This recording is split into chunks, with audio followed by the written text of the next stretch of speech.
Now it's my honor to hand the mic over to our next fantastic panel.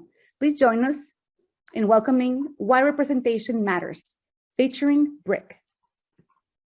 Morning. And I imagine there's also a global audience. So hello, global audience as well. Thank you, panelists, for being here. Thank you, everyone, and LightBox for hosting. We're very excited. So to introduce myself, I'm Alison Mann. I'm currently a talent manager and co-president of Fourth Wall Animation at Fourth Wall Management.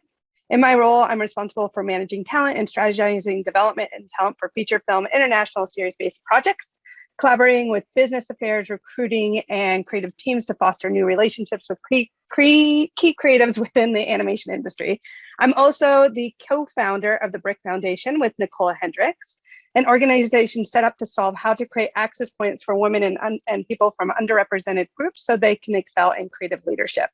I'm also a creative myself, and so I'm very passionate about storytelling and identifying and working with inspiring creators that can continue to elevate the animation industry. So with no further ado, my partner in crime, I'm going to introduce her. Nicole Hendricks is a 4-time Emmy-winning producer and has won 5 ProMax BDA Gold Awards as a producer and creative director. With a multidisciplinary background, Nicole has used storytelling as a main ingredient in her successful campaigns that span across television, games, live events, and film. She is currently working as a producer and marketing plus PR consultant with clients like Niantic, Baobab Studios, and 9B Collective. She is the other co-founder and executive director of the BRIC Foundation, as well as the co-founder of the Concept Art Association, an organization that focuses on elevating and raising the profile of concept artists within the entertainment industry, where she directs their yearly Concept Art Awards, which is happening tonight at 6 p.m. PST. Be there or be a, you know what I'm saying. Nicole, punting over to you. Hello, everyone. So good to spend our morning together. I'd love to tell you about some of my favorite people that are on this panel today. Philip Boutet has been working as a concept artist and production designer for film, music, video, and television for the past 15 years. He is also one of the co-founders of 9B Collective, the first Black-owned concept art studio made up primarily of BIPOC artists. 9B wants to fix the creative pipeline for artists of color within the industry by providing mentorship and job placement within a work environment that is in dire need of diversity, mixed with placing creatives of color in leadership roles in order to truly provide authentic cultural points of view. Bobby Pontias is a Filipino-American artist who has worked in the animation and games industries as an animator, character designer, art director, and director for studios such as Disney, Tyco, Blue Sky, ArenaNet, and more. He is an Academy Award nominated director for his animated short film, One Small Step. And Bobby is currently developing animated projects for the Disney Channel and Disney Plus. He is also the co-founder for Rise Up Animation, a company with the goal of helping diverse talent rise up in the animation industry. Junko Goto is an award-winning producer and consultant for the animation industry. She has 25 years of experience spanning a wide range of media with particular emphasis on the evolution of animation and CGI.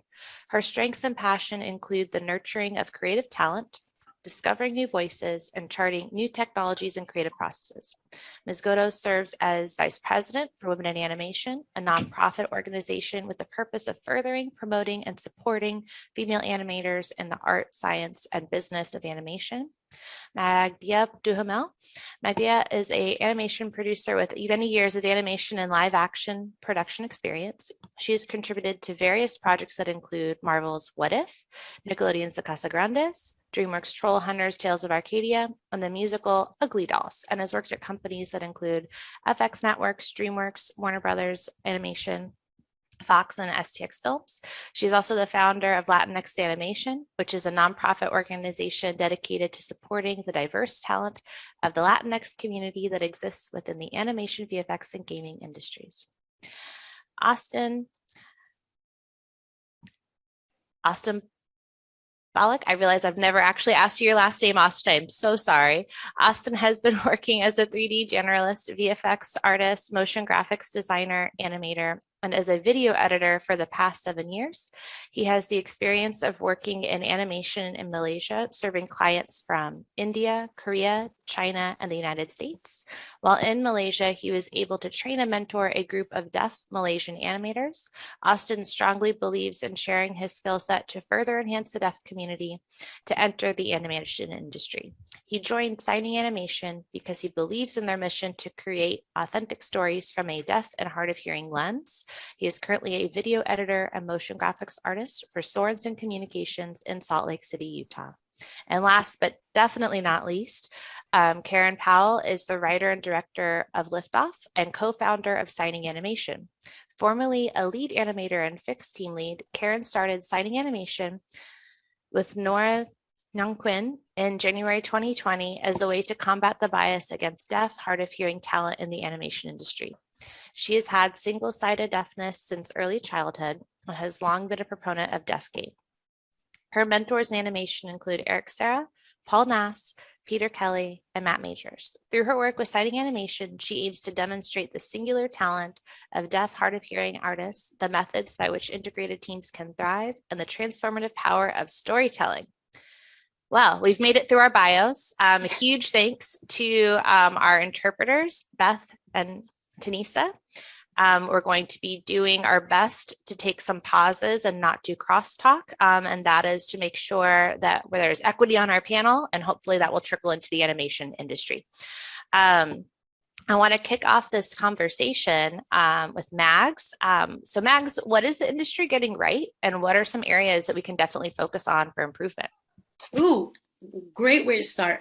I think that what a lot of things they're doing right is that we've acknowledged the problem. We're saying it out loud. We need diversity. We need different perspectives. We need stories that are different than what we have been seeing.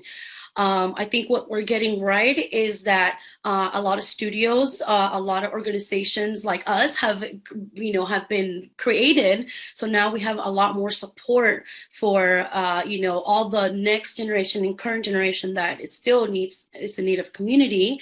And, studios are also working on providing some programs that, working closer with our organizations to create a lot more like long-term solutions for inclusivity in general. What I think they can do better and what we need to work on is we can do all these initiatives and we can all be working really hard to get everybody in the industry and to get their first gig. But if we don't help them stay, if we don't work on retention within our community of color, our BIPOC community, our LGBTQ plus, brown, Black people working in this industry right now, we're struggling, and I think that we need to acknowledge that our background, our trauma is different, and we're coming into an industry that wasn't created for us. We were not in mind when the pipeline was made. So I think retention is something we need to work on. It's huge. All these initiatives are sort of not useless because we're always making change, but if we really want to make an impact is let's work on the people that are already in the program already and help make change within, because we need to. Absolutely. Jinko, I know that we as Mission is really focusing on where we are and where we should be. Do you have anything to add to that? Yes, so thank you. Thank you for having me. I completely agree, my deal in terms of retention. I think, what happens is, regardless of whether you're a woman or you're BIPOC, anyone that's coming from the underrepresented groups, is that, they need a community and they need support and they need mentorship, so that they can really sustain the industry and be able to grow. Because what I realized when I joined WEA back in 2012 is that a lot of people struggle if they don't see someone that looks like you, that is in a position above you. They look at someone that's at the head of the company, that's too far away. I get feedback all the time is that I want mentors that are attainable mentors, meaning attainable goals. So we really need to, foster an environment in the workplaces. And I love the fact that there's so many organizations now wanting to mentor and help these, especially this young talent and mid-level talent, right? So that they can foster relationships and see that they can attain that next level. So I think that's something that's very, very important that is still lacking. I would also love to get the perspective from Karen and Austin on the, when we define diversity, we have multiple buckets that we include race and gender and sexual orientation. But oftentimes I think, neurodiversity or hard of hearing is not as prevalent in conversation. So kind of to piggyback off of what Mags and Jinko were saying, what are your perspectives on the topic? Sure. Yeah, fantastic question. I think that the mention of neurodiversity and deaf and hard of hearing identity, oftentimes we don't know until we've interacted with people from that background. And so frequently, folks like us become invisible, right? Like we're really not even thought about until we're in the room. So I know for me as a deaf person, I think that in animation, representation as a whole has all these different stories, has all these different folklores, right? The deaf community has all of these different perspectives that we just don't see in animation. It's just not present at all. There's all this content that we would love to bring in because it's such a beautiful way to preserve our culture, to preserve our language, of course, right? How do we do that? We document. And looking back into the past, you might see an individual signing and filming themselves, right? So looking at that filmed signed language from decades ago, we see the development of the language over time. And that's the kind of thing that we want to make sure that we preserve. We need that for future generations. We have to have a record. We have to have a document, which means that we need to have a space to bring that representation into media. So as an example that I'd love to talk about, the recent film Coda, which has just come out on Apple TV, and I don't know whether anybody has seen that yet, but as a general statement, Coda is one of the first films to represent a multiplicity of deaf actors on screen, 3, 4, or 5 actors, which is fantastic, right? And we really appreciate that. However, it's important to note that that is a film about the children of deaf parents, not necessarily of deaf people themselves. So it's fantastic to see it, but can we really say that it hit the deaf representation nail on the head? Possibly not. We're moving in the right direction, absolutely. So I think what it comes down to is the question of framing. So currently in my work with signing animation and with Karen, we're working on a short film, which is an authentic representation of a deaf perspective. The lens is directly deaf. And through that, we can see, this is a representation of how deaf people view the world. And I'd love to take it to Karen and see what you want to say about that. Absolutely. Like there's this, we're in an interesting juncture right now in animation where there's a high level of interest in our community, in the deaf and hard of hearing community, in ASL in particular. But there is a disconnect between what it will take to have accurate, respectful, deaf, hard of hearing representation and what people want to do. So for instance, we have side characters. We've started to see more of these representations in film and in TV, but are the animators who are working on this deaf? Are the story artists who are working on it deaf? In the main, they are not. So there's a move towards hiring consultants, towards bringing in people to advise on this, but there's something that you gain from making sure that the character whose language it is being supported and created by artists who share that outlook on life and that experience. I think that's a level of genuineness that people are seeking and are currently lacking.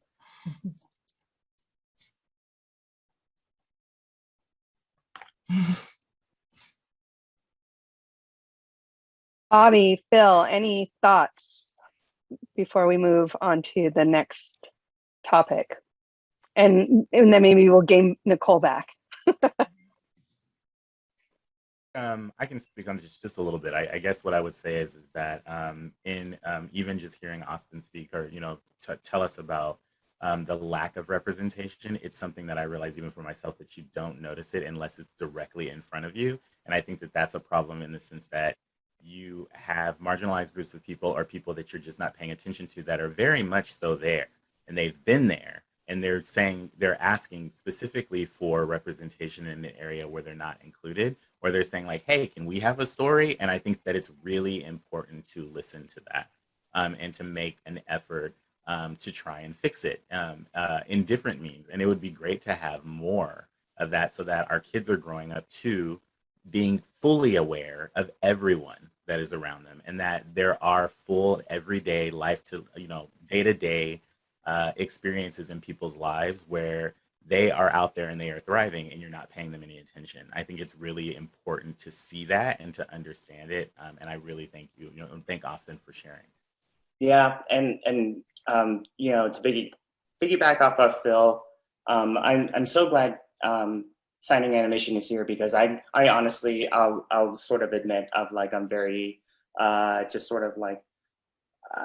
ignorant about that kind of stuff, because I'd never had experiences with a lot of people that are like the deaf community. And I mean, I'm just kind of right now like a fly on the wall of just, but again, like what Phil said of organizations like ours, we have this kind of industry experience, professional experience, and we can shine a spotlight on our allies, in these organizations. And for me, I'm just trying to take it all in and learn as much as I can. So I won't claim to be an expert on that, but if we can take something like 9B, Latinx, and Rise Up Animation, and just kind of turn the spotlight on that community. I think this is what we're all here for, right? Yeah, it all starts here. Exactly. Totally. And I love what Karen and Austin, you were talking about the importance of framing, and also talking about that it takes creators that come from that group that represents that story. I think that's something that we're not seeing yet in our industry. I think the industry is trying to show representation on screen, but we need creators that are actually being part of that, so that we can really show these characters the way we see them. So I think that's one big step that the industry needs to take that's still lacking. And I hear lots of pitches all the time, and there is a lack of people coming forward. And so it's encouraging, I think, also all of our different groups to come forward with their stories.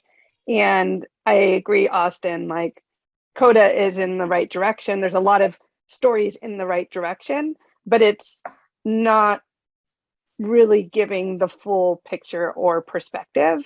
And so how do we start balancing? How do we encourage our industry and keep it going, and then also give them some solutions to what those potential opportunities that are lacking? Go ahead, Austin.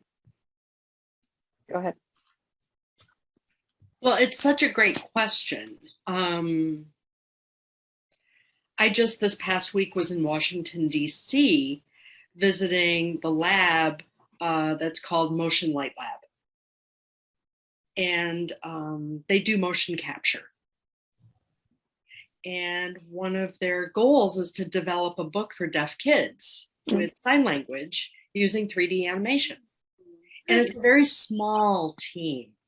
but amazingly skilled people. And one thing that I noticed, one thing that really impressed me is they had a 13-minute video of an animated character signing, and it was incredible. It was the best signing in animation that I've ever seen. And the reason for that was because they included the non-manual facial expressions that are part of ASL grammar. Hearing people are unaware of that, and they don't capture that in their animation. But deaf animators and deaf artists know, and they're able to include that, and it's really powerful. So when they hire people like that, like for 9B or Latinx animation or any of the other groups, that means that it makes the story more powerful and more authentic. And it's the same with ASL. It's very important to keep that in the back of our minds of how do we make this story authentic, and how do we bring that perspective into our project and carry it out to the community. Absolutely.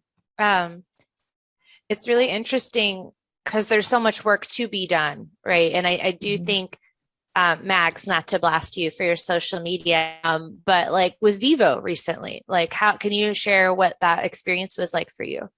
Oh my gosh, I think that let's like representation mattering, right? I think I got, first of all, thank you, Sony, because I felt so seen, and I got so many messages of like, oh my God, like, is this like, this is you? And I'm like, yeah, it's me. And I thought that was so exciting because, you know, yes, we can create all these stories that are Latinx and Latin Americans, but even within our own communities, there's so much representation needed, you know, kind of back to Austin and Coda. That is just one story of many deaf stories and worlds that exist within that community. So I think that's the important part too, is, you know, kind of going back to Jinko about having that representation and the authentic stories, is hiring the people to tell them, instead of doing like, I'm gonna do research.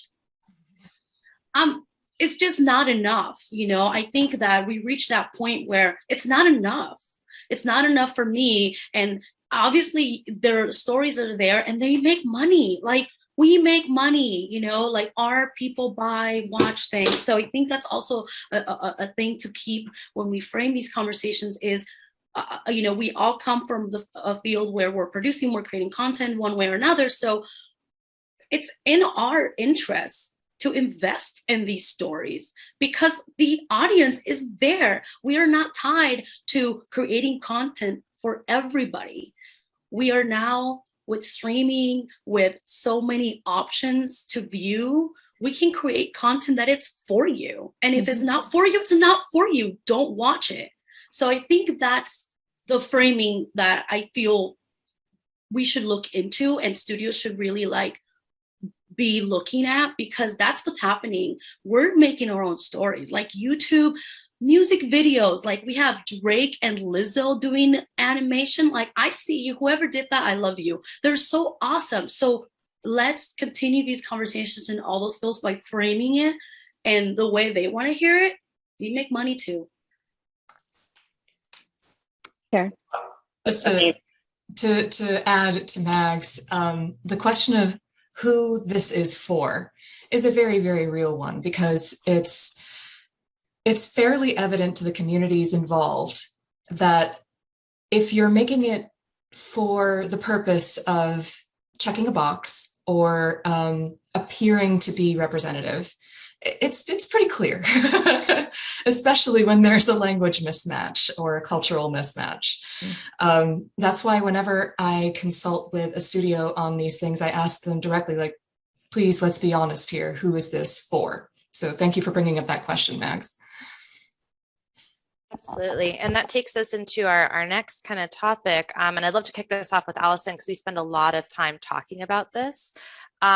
What's a way for us to create room for people to learn and grow within the entertainment space? Because obviously a lot of work needs to be done.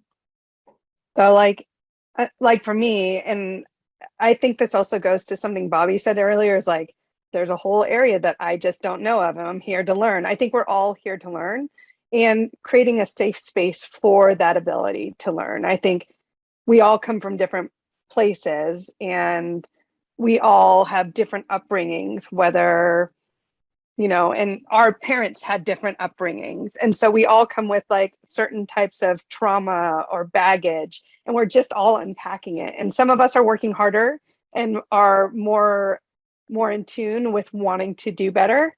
But how do we make, I'm always questioning, like, one, you know, companies are like, I want to do bias training.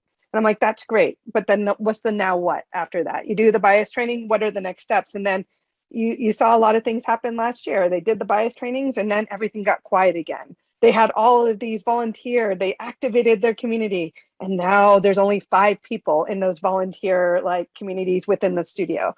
Because unless the leadership like continues to drive it, what's the motivation for the people that are supporting the organization? And then within there, then you're starting with like, what is that open dialogue? I read a really interesting article of, and I don't even know if this is the answer, but I found it interesting, is one manager, when there's a new hire, they actually sit down and they talk about their backgrounds so that everybody has an understanding of where they come from, whether that is the dialogue they use, whether that's things that they've noticed within the industry that they feel things could be better, really understanding the perspective of where people are coming from. So if there is a challenge in communication or breakdown, then less assumptions are being made, and we can come from a place of knowing that person has good intentions, and then how do we support them in the evolution of their own being. So I guess I would love Bobby to kind of chime in, because he had mentioned his wanting to kind of learn, and then how has that been in your process, and what perspective do you have? Right. No, that's a great question, and thank you for asking. Because we're doing portfolio reviews, like, you know, on the fly, and interfacing with a lot of people that are trying to break into the industry. One of the things that we try to institute is like, we're meeting mentees and attendees from around the world, right? So the first thing that I want to do is let them know that their stories from their specific cultures are very valid, super valid. Like, I've met with a lot of Rise Up mentees that, you know, you look at their portfolios and they have the skill, but they might be creating work that they feel like the industry wants to see, right? And at the same time, they're trying to figure out a way to stand out. And I'm like, okay, so let's talk about this. The way you stand out is start to tell your own personal stories, whether they come from your life, from your culture, and celebrate those stories culturally. And I think the reason why a lot of people are hesitant to do that is because there's not a lot of examples out there in the industry right now, right? So they're like, no studio wants to see that. And I'm like, yo, I'm telling you, you tell your story from this like Brazilian point of view, folklore from Rio de Janeiro, and just, you know, they'll tell me these stories offhand. I was like, why isn't that in your portfolio? Like, tell those stories, even if you know, they're not pitching a show or a movie or whatever, but they're putting together this character design storyboard portfolio. And the way that you stand out is just tell your own personal stories from your culture, your family. And you know what? It'll mean way more to you when you're working on it. Like, it's not like you're doing something that you feel like the studios want to see. You can show your family, and your family will be like, yo, that's me. Or like, you know, I remember, you know, ask your mom, like, Mom, when I was growing up, what is some crazy stuff that happened to our family? And put that in your portfolio. And the whole, having said all that, is just trying to kind of institute a thinking that your story matters no matter where you come from, and be very specific about lean into your culture, be proud of it, represent it. Yeah, and then, if they start to have that mentality, like Jorge Gutierrez, I mean, like that guy is just kind of like, he lives and dies by Mexican culture. Mm-hmm. And it's brought him, like, dude's in the stratosphere. So like, he's a great example of leaning into the culture, the family, and things that mean something to him. And I think if we can institute that early on into like students or like people that are building portfolios, and just empower them to do that. Because I don't see a lot of that, nowadays. I'm just like, like, where are you from? And just tell me where you're from, and like what kind of like, and they're, how it is of like when character design or story student portfolios, they'll always tell you like really interesting stories, but you don't see it like in their work to break in, because they don't think that anyone's going to want to see that. I'm telling you, put it in there. It's going to make you stand out, and you're going to represent for your culture. So that's all. I went on a tangent. Anyway, go ahead. No, I love that. Yeah. I mean, just to follow up Alison's comment and also tag on to what Bobby, what you just said, is I think part of it is that we have to unlearn, right? We've been doing things one way for decades. So part of learning is not just for us, but everyone. And we need to build a new toolbox. And so taking these classes isn't just taking a class. That has to become part of your toolbox. And we're all going to make mistakes. We're humans, we're going to make mistakes, but we can't be afraid not to change. And so relearning and reconditioning ourselves to be thinking where representation matters. And what I loved about what happened with COVID is that, we all became part of Zoom. So it democratized the room. Everybody became a square. And so everyone had an opportunity to speak up. Unlike, a conference room where there's always the loud guy, and then there's all the quiet people in the back that don't get a chance to speak. But, this has allowed us to democratize and create opportunities for all kinds of people to come into rooms like this. So I think, this has to continue to be part of the toolbox. Absolutely. I love that. And I'm going to take it there. So Phil, please help me with this, because there's the other side to this, right? It's representing culture, it's being communicative, it's unlearning. But then there's the other side of that coin, is the emotional tax and the pressures that can come from speaking for your group, whatever that may be, especially if you're the only one.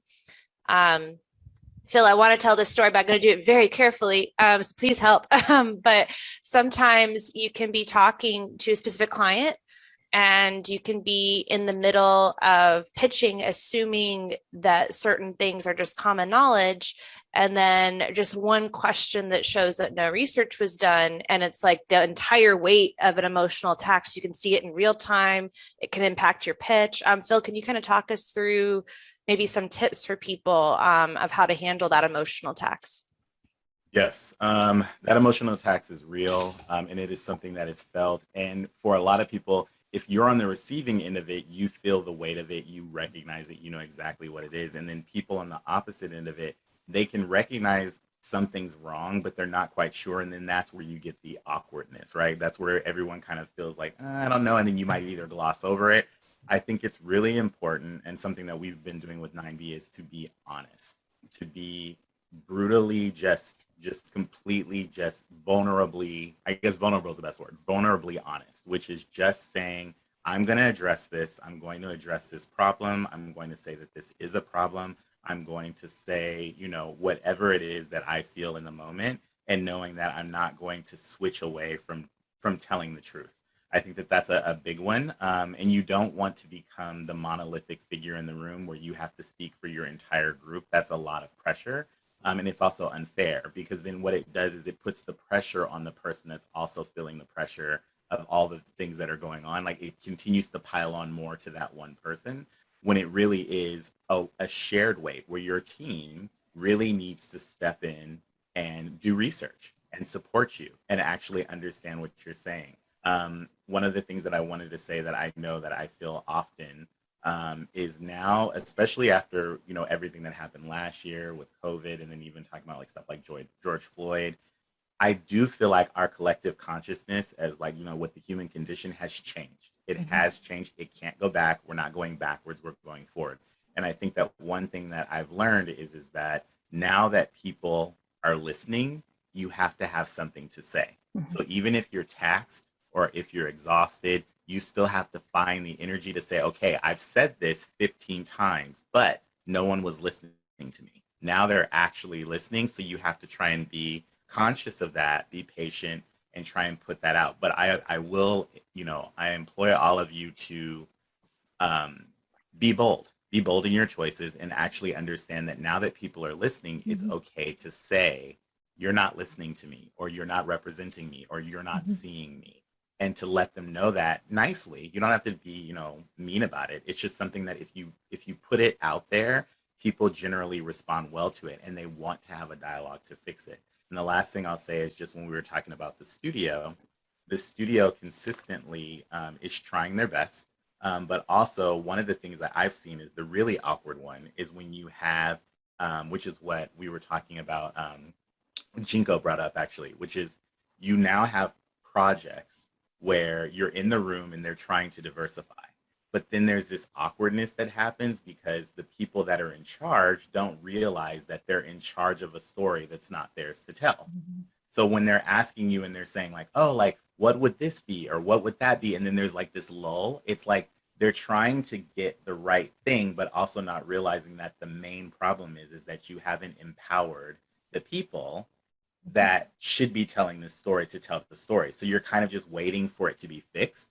That's a problem. So that's something that needs to be. So it's like if you're telling a story about deaf people, you should have at least a couple of deaf executives on your team. They should be empowered to help you tell that story. It's really basic. It's not controversial. It's not awkward. It's just the way that it should be.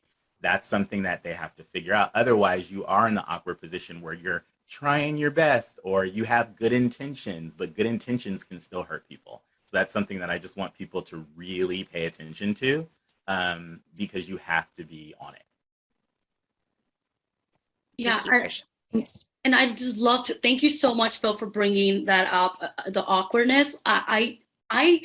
This is the time. I don't know if this is the space. I can't tell you that I speak for everybody, but I can tell you that it's a lot less awkward if you just say, okay, so we're making a story about, you know, kids from LA. So what's going on in LA? They're probably Black or Latino. So what can we do? Like, it's okay to say that, you know, it's okay to know that you are an ally and learning about that community. It's okay to say, okay, so our main character's deaf, but our room is full of people that are hard. We don't even have a hard of hearing in the room. I mean, hello, how are we going to tell a story? So I think those are the questions that, and I always tell people like that are below the line, I encourage you and empower you to question, you know, and back to Phil, this is the time where people are listening. So I know you're tired. I'm tired. I know you've explained that, you know, things over and over, and you find yourself in the other end, like, that I just had to say that. And that's, you know what? Take a deep breath and answer the question the best way you can from your heart, because people are trying to learn. And redemption, it's okay. People make mistakes. We use vocabulary. I know I've used vocabulary in the past that I don't use now. And I think that's another way that bringing it to it is that we can do now to create those safe spaces is our vocabulary. I think that's so important and so small, and you can do it now. This is like, you can do this now in every level that you are. You know, it's you know, it's things like something as small as not saying things like, we're going to give this show a chance, or we're going to give this person a chance. It's, you're giving them an opportunity because you're not taking a chance. You're not taking a risk. You really are just giving them an opportunity. You know, when I hear things like, I don't see color. That's a problem. If you don't see color, you're not going to see the lack of it in the room. So to me, that is antiquated mentality from, a mentality that has been on for years and years before us. And like Jinko said, we have to grow. And she's been in this industry for 25 years. And there's a reason why she's still kicking butt. It's because you grow, you expand, you learn. We're artists. We work in tech in our field regardless. So I think vocabulary is something that is huge. Just being able to expand our vocabulary and use things like spouse, parent, just little things that you think are not a big deal to you, they are a big deal to the community that's receiving it, because we've been listening to some really nasty things about ourselves.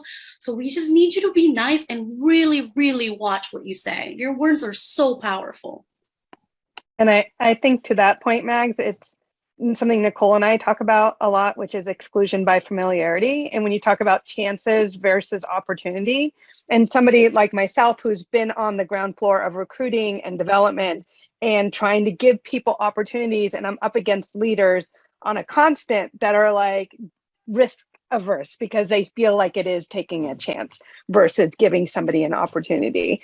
And so if we're used to a certain type of creative leader and they are, certain profile, boisterous, and people, again, coming from different backgrounds, they're going to come with a different skill set when it comes to leadership and what that perspective. And sometimes if it's about expectations versus reality.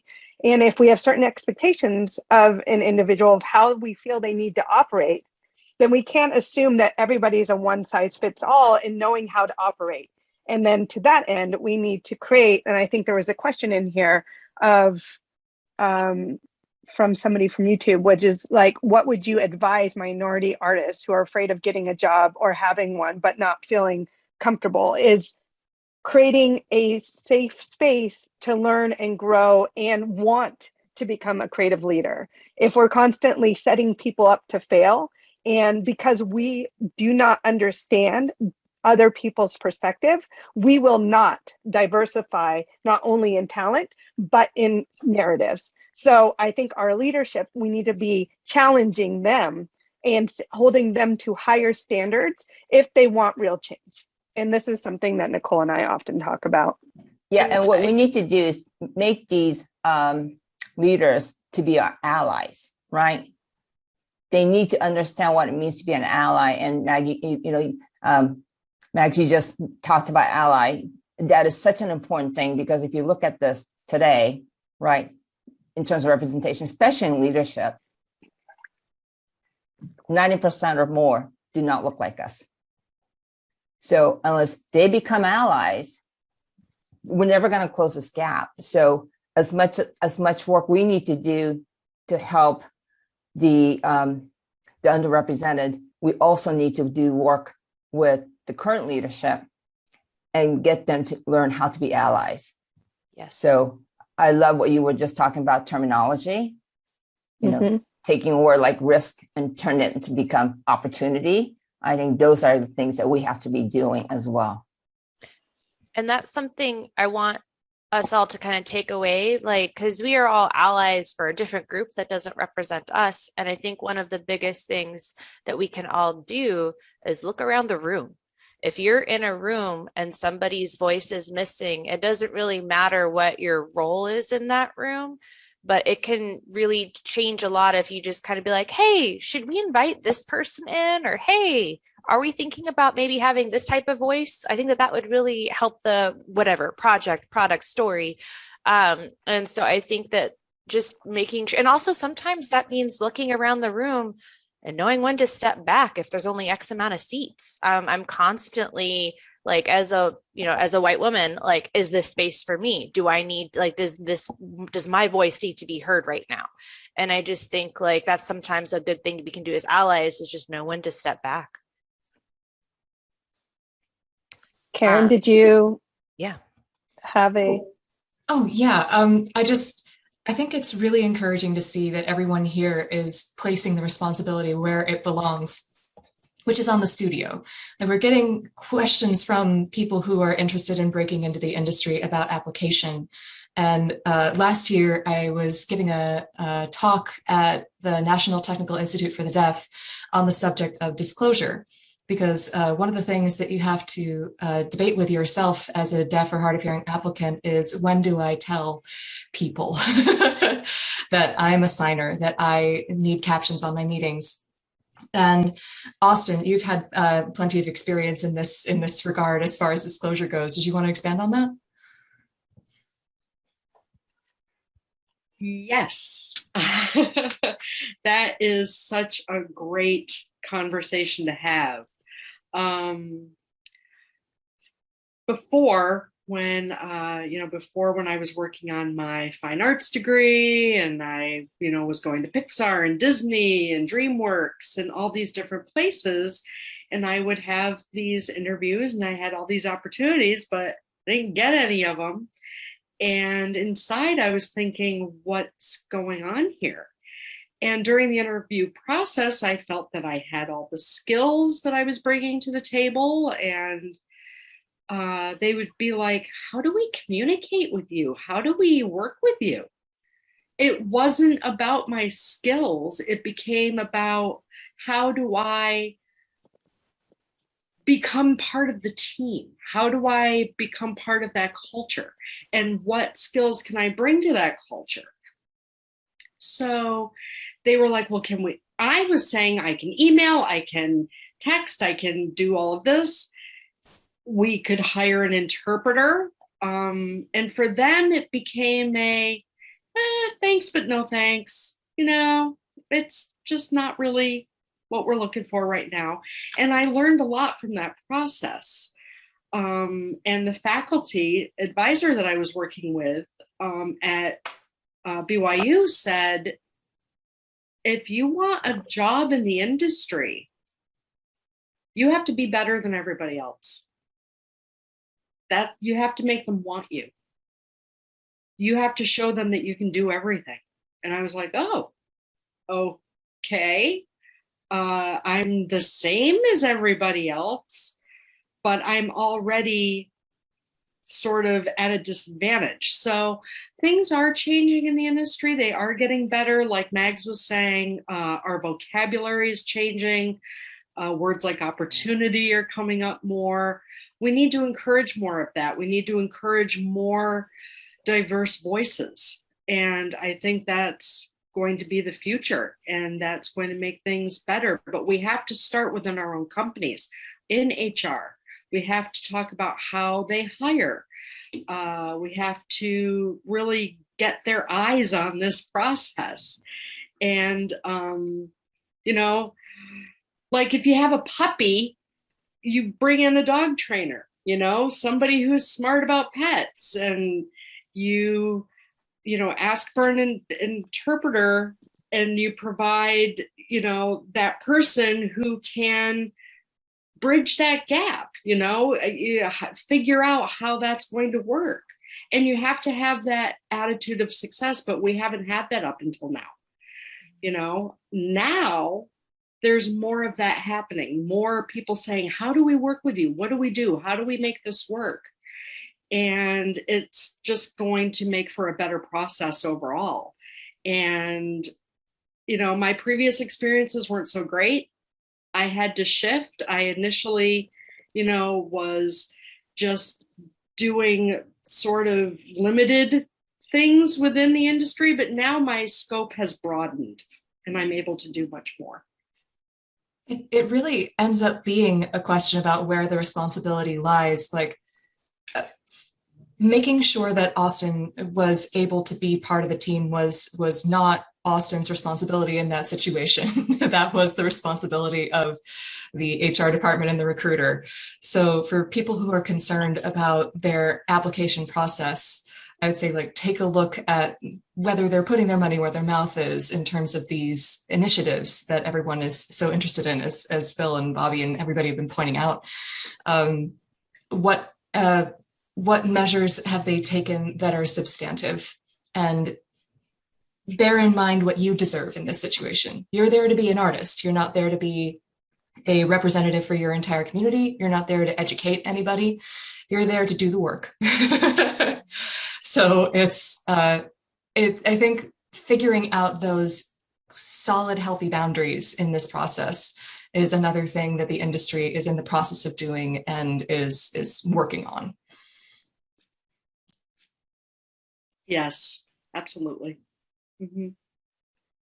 Do you, there's a question from the audience, and I think it kind of hits upon this, but it says, do you feel that sometimes representation affects you from being seen beyond the label? Like, I'll quickly take that one, yeah. because I think that I'm gonna be honest and say that yes, I think that early on in my career, being the only person and sort of being like the only brown person, the only like Latina, the only female, there were so many firsts in the rooms that I kind of, you know, you do have these, you don't belong, this is uncomfortable. And I generally, and I don't think I've shared this before, is I didn't want to be the Latina anymore, or be described as like, oh yeah, the Latina girl. So I've had pink hair for so long now in this industry. And a lot of it is because I'm the pink, oh yeah, she has pink hair, great. And I think that's a great example of like, back then, I mean, now it's like, I love it. My mom's like, oh my God, I can't imagine you otherwise. But I think that if you go back to like younger Ella, and you go back into that and talking, you know, about your culture and if it affects you or not, I think in my case, it did. I took it to, you know, it made me feel like I needed to hide part of my Latinidad in order to sort of like, you know, be colonized into the room essentially. So it's sort of like, so to me it was, I think now I've learned through a lot of therapy and a lot of self-care to just get to a point where I value my Latinidad, and kind of back to Bobby, is be specific about your story. With 7.7 billion people in the world, people are going to relate to you specifically, and that's okay. And I kind of got that now. And when I see characters like, you know, Gabriella over on Vivo, I feel like, this is what I'm talking about. This is cool. I'm going to say that when we're talking about, or when you're talking about like kind of being the only one, starting 9B actually started from having, you know, a drink and draw with the Concept Art Association with Rachel and Nicole. And I realized while talking to the artists that showed up for that event, it was Black History themed. There were a ton of Black artists that showed up, and it made me think about my own career. And I realized within doing my career that I started doing my career January of 2008. And November of 2019 was the first time I had ever sat next to another Black concept artist. That entire time I was by myself. So I think it was one of those things that what I did do is I was very aware of it. I was aware that when I came to work, I was singular. But then one of the things that I did try to do is I tried to spin that on its head. It meant that in certain instances, the pressure would be on me, but also the pressure was on me to try and find an avenue to make sure that people listen to people that look like me or think like me. And then it also allowed me different avenues for pulling those resources together. But I felt the same way, where at a certain point I was like, I don't want to be labeled as this particularly, but also I felt like sometimes the label was a strength, which I could utilize to basically make sure that like something wasn't wrong or something got through that was offensive or whatever. But definitely it is something that even if you're not aware of it, or if your friends are coming to work and they're having, you know, the best time ever, they're aware of it, like maybe being isolated. And so it's something that it's a part of their day to day. It's not like it gets labeled on. It's not like you sit there and go, oh my gosh, I'm by myself. But it is something you notice. And it's something that when you come to work, it'd be nice to be surrounded by more like people. Not to say that it has to be everyone, but it would be like, you know, true diversity where you just feel like you're not by yourself. I get up every morning sometimes and I'm just like, you know, maybe I'll go into work today and I'm just really not going to code switch. I'm just going to say exactly what I want to say. And I think that that's something that just is empowering because you shouldn't have to, you know? So I just wanted to kind of bring that up, but thank you guys for sharing. I guess So- to that end, oh, are you going to ask it too, Nicole? No. I was going to say, I think to tie it all in and to start with you, Phil, what does inclusive storing and work environments look like?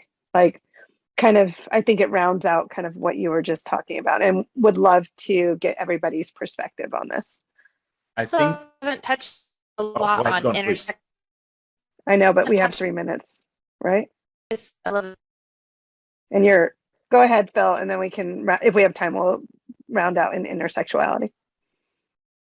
I think that the overall, I guess, feeling of having like an inclusive work environment is one, like, I've kind of like, if I could tie it all up, it would be it's about equity. It's about empowering people to tell their stories and putting them in a position to where that frame of reference is the loudest voice in the room, not the other way around. Whereas, like, you know, if you're telling a story about women and it's all men, something's wrong there. Like, you probably should fix that. Like, it's really about doing that, but then also about making sure that people are being educated as well. I think the education process is a huge one and something that we really have to tie in. At 9B, we're very much so making sure that we have not only diverse artists against all backgrounds, races and creeds and everything like that, but then it's also trying to make sure that within our pipeline, we are providing a means for junior artists to work with senior artists to where junior artists don't fail, which means that then it allows them to get the work experience that they're often shut out of. And then that's used as an excuse to not hire them. Like, oh, well, you haven't done anything. It's like, well, hire me for my potential then. So we're trying to solve that pipeline problem, and also going back and making sure that education-wise, we're going from the ground up and starting with young kids and their parents, because the parents are the most important because they support them, and pushing it forward to where we can create more of ourselves. So by the time you get to the point where we're all working together, the backgrounds of of everyone should be inclusive. You should see a wide array of different types of people working on the project. And if it is a cultural project, that project should include people of that culture, not just there as background, but on the forefront of being people that are helping to make decisions. So it's not enough to have visual diversity. Like, it's not enough even just to change the race of a character. Like, this character was traditionally white and now they're black. It's not enough, because it will read untrue if that character doesn't have stuff like in their room where you're like, this is a black kid's room, or this is the way that they dress, or how they talk, or how they interact with people. You have to have those things, or it just reads empty and untrue. And I think that in our work environment, if we have more people behind the camera that are able to set those standards in place and we're all working together, that to me feels like true diversity.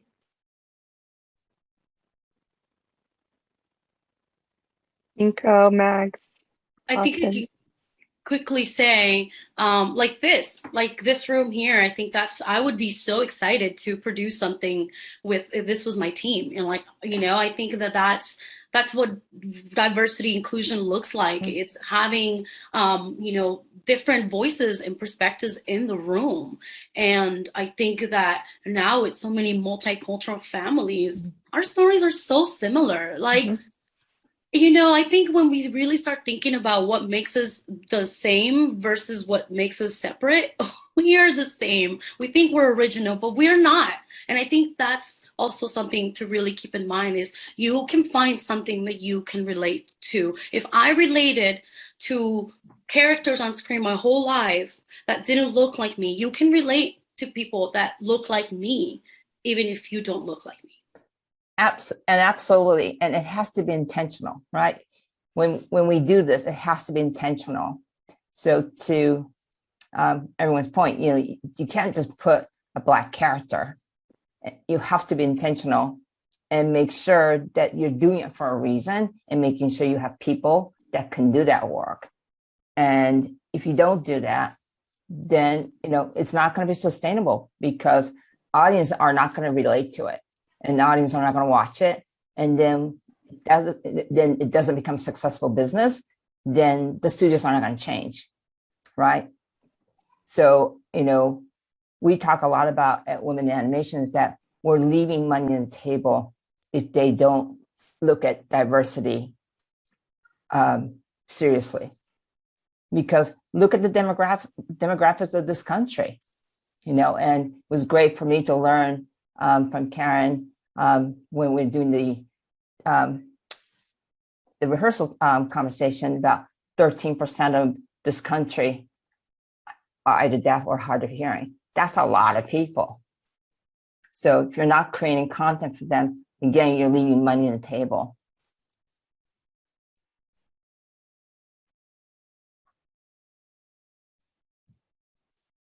Austin, Karen. Yeah. Yeah, I would say that for me, diversity, might not be a question that I am super suited to answer, right? I grew up in Colorado and Idaho and Utah, and I got to be really honest, my exposure level was low. Moving internationally and living internationally for 3 years taught me so much. Just unbelievable. I lived with a roommate from Nigeria and another one from India.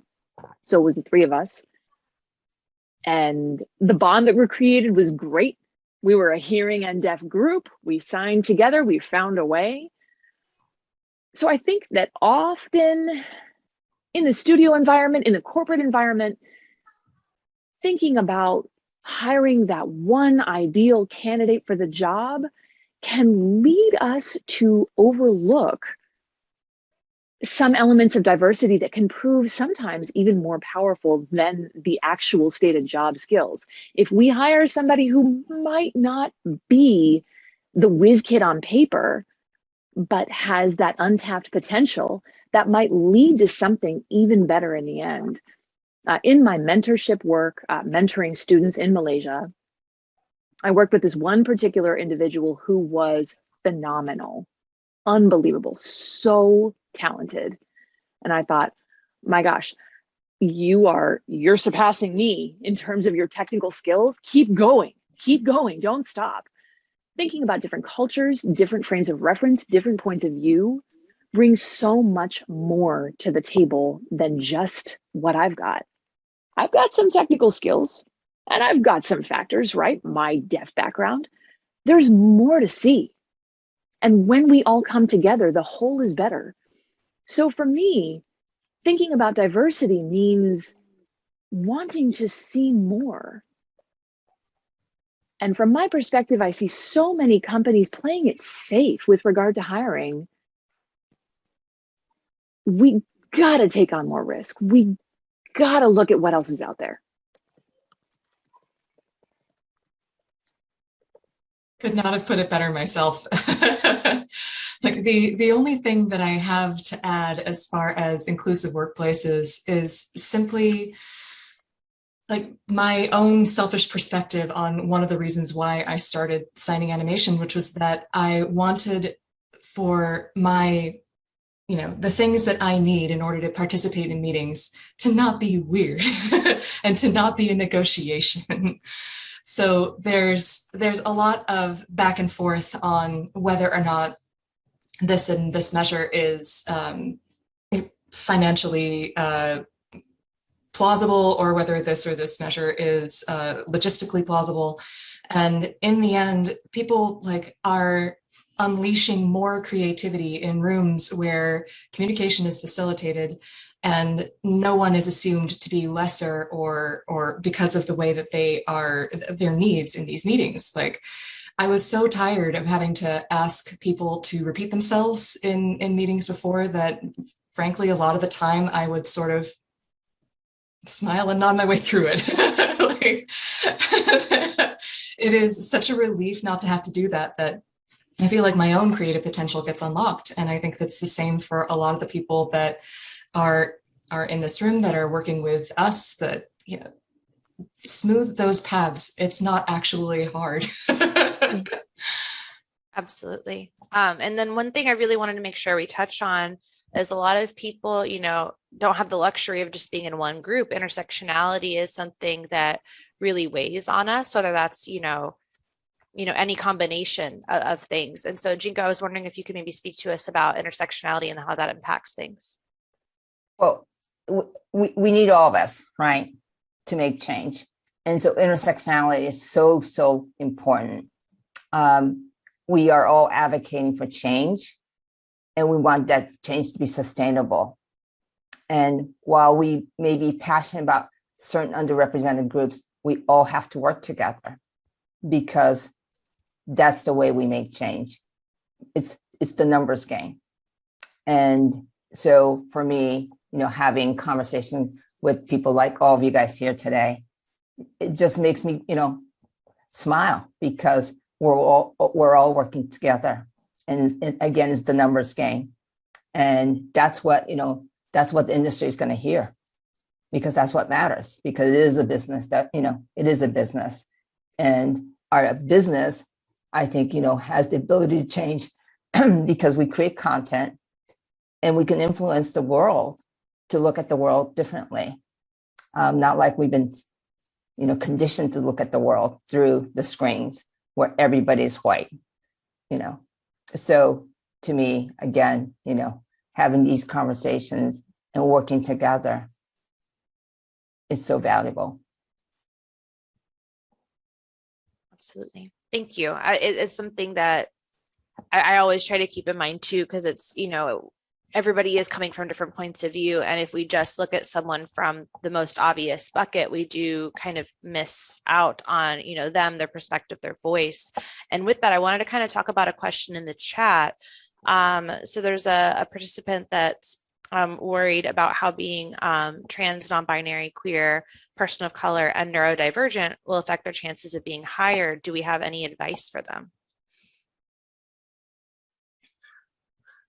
I would say, kind of with Bobby, just be you. Literally, like, I'm excited to hear your story. And I mean, whatever your background is, like, they are, the best way I can put it is, if you're creating content for the kid that in you, that kid that you wanted to see when you were a kid, right? So I think that it's, use that to your benefit. I think Phil mentioned earlier too, like, I know we're tired and we have to kind of talk about it, but I think use this opportunity to, like, don't be afraid of that and kind of say, I got a story to tell that's really cool because it's different, because it's my story, so I know you can tell it, and really kind of lean on that and really be your authentic self, because we as storytellers are so hungry for that story, and I think that the viewers are hungry for those stories. So lean on that, and don't be afraid to be that person in the room and say, no, I think I think that from my experience, we can have more queer characters. Look, I blank, blah, blah. Like, be empowered to be that person. I'll add to that really quickly and say that put it in your art. I think that's another thing that is not represented. Put it in your art. We have in our collective a wonderful artist named BRIC Henderson.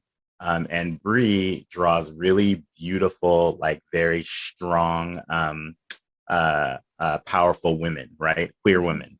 And one of the things that she put into her artwork that I was looking at, I was like, what is that? It was like, it was a transition scar from trans surgery. So it's like it was one of those things where I was like, oh, and then I had to read about it and then see what that was. And I was like, that's absolutely amazing, because her style is so animated, and it's a style in a sense that we're used to seeing, but not that way, where it's like, and so I feel like if you can put that experience into your art, it'll inspire people to learn, like I did. I went back and read, and then I started figuring like, what are these references she's putting in here? And then that inspires change as well. So you also don't have to completely just keep saying it. You can also show it through your art. I love that. I love what you just said. It's because humans are curious, right? So bring that curiosity in us, the kids in us. And that's the power of animation, is that we all remember when we were little kids. We all were curious, and we wanted to learn. So love that. Thanks for sharing. And then to just expand upon that, obviously we do have some artists in this group. Like, how do you feel your perspective has informed your art style? I can speak to that. Or, sorry, Phil. I feel that there is an impact. I am working on a project right now, actually. It's in process, but it's a lot to do with language, sign language, right? And I feel like that's something that I want to share. I want the world to see what our language looks like. And of course, that's a huge part of the deaf art style, I'll call it. It has a major impact. We want both representation and just a visual showing, right? We want you all to know. We want you all to learn about this too. There's so much to do with facial expressions. There's also a lot to do with oppression, with our cultural experience. So quite a lot of us in the field really reflect that, I would say, as a whole. Phil was mentioning learning something from art that we see. And I think that absolutely that's a goal within my kind of field. You know, oh, why was this included here? You know, you learn something. Absolutely, it has a major impact. Yeah.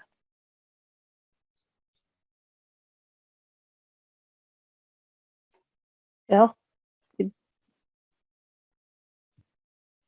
I think that, yeah, when you're trying to, the impact of seeing artwork that's different or a representation in your artwork that's different, not only affects the people that are close to it, it affects everyone. And ultimately, the best thing about it is that if it exists, it's winning. Just by it existing in the world and having people that can react to it, regardless of how many people see it or not, it's winning. And what I mean by that is, if we can just get to the point where we're telling such diverse stories to where it doesn't matter anymore, that's the good part, where we're all like, oh, this is a story about this or a story about that, but it's not like so sectioned off that we have to keep calling it out. That's where we want to get. And I think that within it, one of the beautiful things about it is within each group, there are multitudes of ways to be that group. So we're not even just trying to, right now, we're just trying to let's get a story about deaf characters on the screen done properly. But then within that, there are different types of deaf people. So then from there, it's like, let's do more stories and expand it out to everyone. And it's like, there's so many different ways to do that it doesn't have to be one way. And I think that that's something that goes across all the different boundaries. So when you do your art, just by showing, something different, mix it up. You also, one of the things that I know that I did in my career early on was, and I still do it now, whenever a character wasn't defined as one thing or like there wasn't a race or anything in the character, I would draw something completely outside of what your mind would initially go to.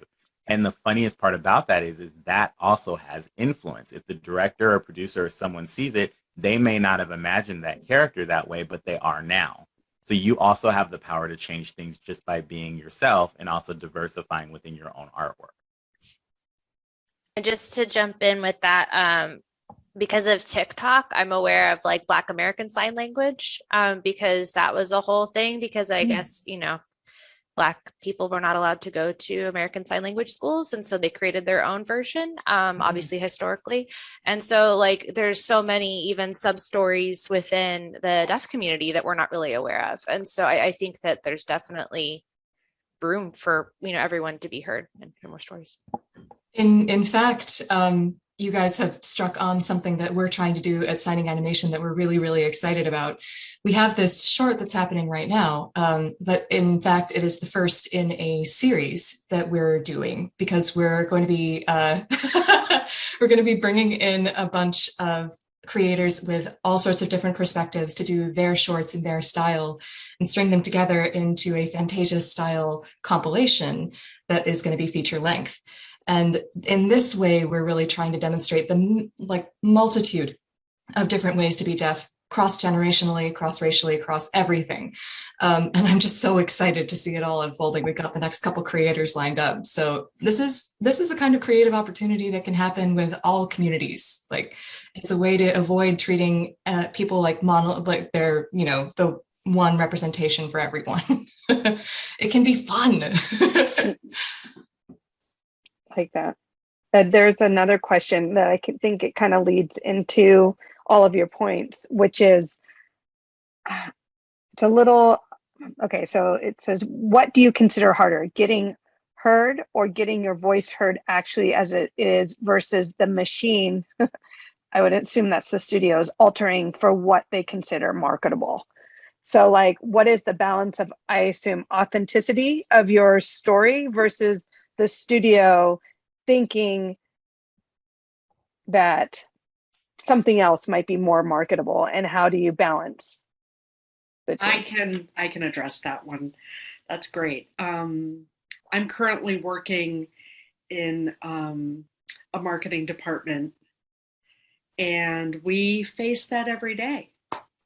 How do we sell this? And at the same time, how do we represent diversity? How do we show equality? Who's our audience?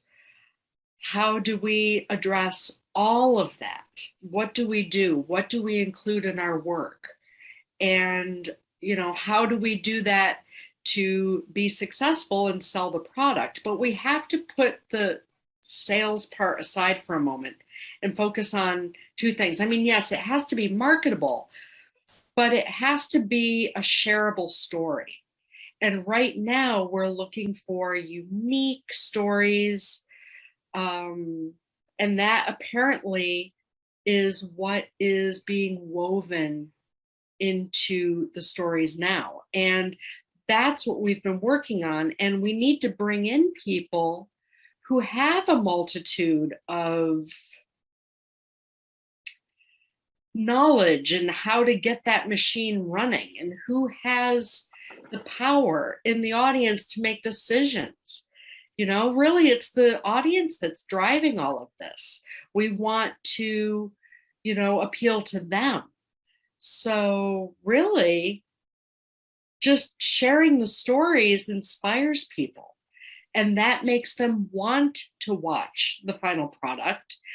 And it shows that we're all human, you know? I mean, the money will go where the human interest goes.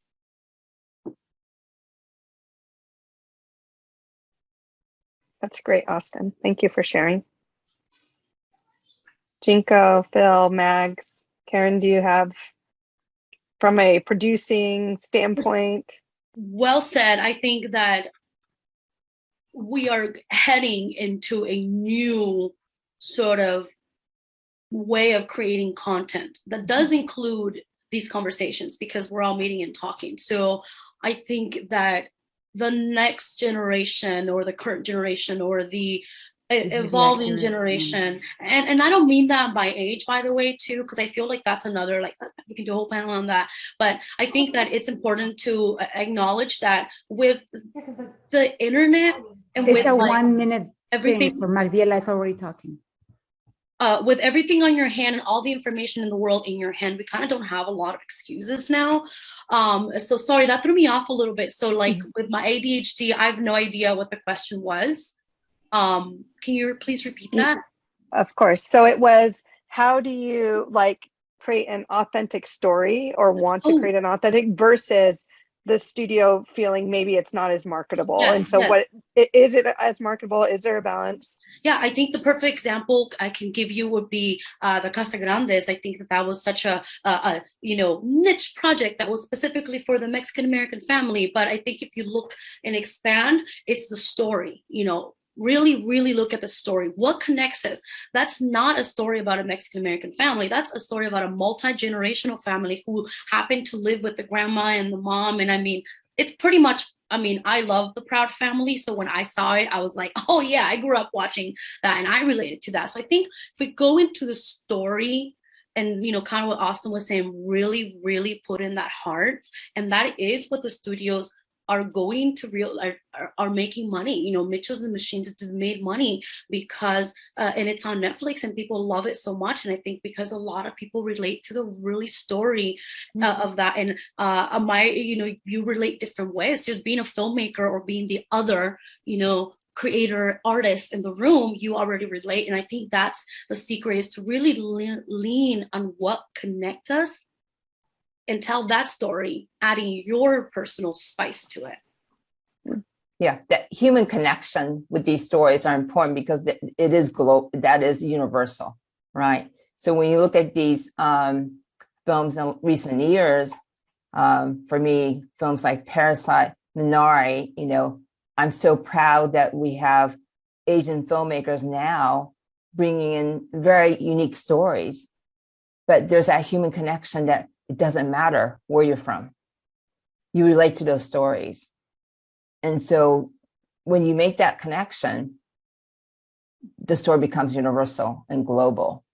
So, you know, as producers, I mean, we have to look for that deep storytelling. It's not just about representation, but what is that underlying message? What is that underlying theme that's going to connect a larger audience so that we all relate, regardless of your gender, your race, all of that. So I think I think for me, that's what I'm always looking for. Fix it in story. And I guess, obviously as our time together is coming to an end, it's been truly wonderful hanging out with all of you and talking, because everybody does come from a place of passion and a place of protection and advocacy, which always leads for amazing conversation. So does everybody have anything that they feel that didn't get covered in kind of closing, or feel we covered the gamut? Yeah, awesome. Well, again, thank you for spending your Saturday morning with us. Thank you, Wacom, and we hope you have a wonderful rest of LightBox.